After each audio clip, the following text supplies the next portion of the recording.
এই যে দিল্লিতে যে গাড়ি বোমা বিস্ফোরণ হলো, তার আগেই তো বাংলাদেশে ইফতিজাম ইলাহি জাহির মানে হাফিজ সাঈদের সহযোগে সে ঘুরে গেল, এবং ইফতিজাম ইলাহি জাহির যখন বাংলাদেশে আছে তখনই কিন্তু সাইফুল্লাহ সাহেব ঘোষণা দিল যে ভারতের জঙ্গি হামলা হবে।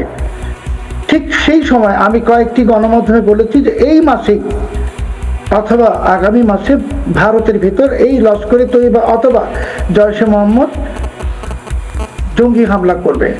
মানে অ্যাডভান্স বলে দিয়েছিল, কি ভয়ঙ্কর! বাংলাদেশে গিয়ে সফরে কি অ্যাডভান্স তারা বলে দিচ্ছে ভারতে ওই মাসে জঙ্গি হামলা হবে?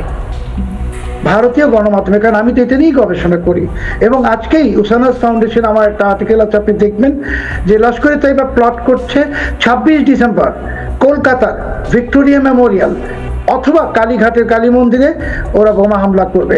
ডিটেলস যা আছে সে আর্টিকেলে। তো এখন আমরা তো বলছি, আমরা তো বলতে চাচ্ছি, কিন্তু আমাদের এখানে যে সরকার আছে অবৈধ, তারা তো আমাদেরকে পারলে ধরে নিয়ে জবাই করে দিবে অথবা জেলে ঢুকিয়ে দিবে। বাংলাদেশের মানুষের হাতে তো বাংলাদেশটা নাই, 18 কোটি বাঙালির হাতে নাই। এখন আটকে পড়া পাকিস্তানিদের হাতে 8 লাখ, আর রোহিঙ্গা আর পাকিস্তানি আইএসআই এবং পাকিস্তানের যে অপবিত্র সন্তান এবং ইউনুসের মতো পাকিস্তানের শর্তহীন কৃতদাসদের হাতে বাংলাদেশ চলে গেছে। আমরা তো মুক্তি চাচ্ছি, বাংলাদেশ তো বাঙালিদের হাতে কখনো আসলোই না 71-এর পর থেকে।